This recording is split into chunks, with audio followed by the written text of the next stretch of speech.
ছাত্রলীগ এত দাফুটে সংগঠন ছিল বিশ্ববিদ্যালয়গুলোতে, সেখানে ভোটের অবস্থা কি বলেন তো? সেখানে ভালোই ভোট শেখানো হয়েছে। যেহেতু বিশ্ববিদ্যালয়গুলোতে ছাত্রসংঘ নির্বাচনে ছাত্রলীগের ভোট কোনো ফ্যাক্টর ছিল না, তাদের অবস্থান নাই বলা যায়।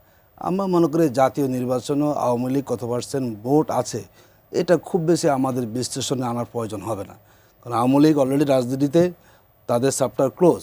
সুতরাং যাদের তারা ভোট আর আছেন একদম তাদের দলীয় নেতাকর্মীতে কখনো এত পার্সেন্ট হবে না, সেটা 3-4% হতে পারে।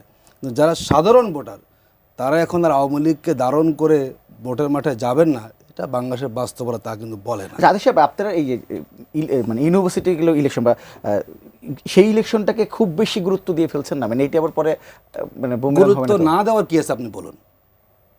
এই স্বাধীন বাংলাদেশে কখনো এরকম হয়েছে বলুন তো?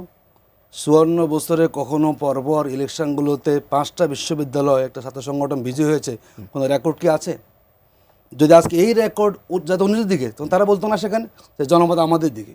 একটা দেশে বিশ্ববিদ্যালয়ের সারা দেশে স্টুডেন্ট পড়াশোনা করে, তারা মেধাবী স্টুডেন্ট, তারা যখন ভোটের মাঠে এসে কোনো একটা ছাত্র সংগঠনের পক্ষে মতামত দেন, এটা সহজে বোঝা যায়। যেহেতু ইয়াং সমাজ এবং যারা সবচেয়ে মেধাবী স্টুডেন্ট, তারা যখন একটা দলকে বাছাই করে নেতৃত্বের জন্য, এটি বোঝা যায় বাংলাদেশের মানুষও কিন্তু তেমন ধরনের অবস্থা পরিবর্তন চাচ্ছে।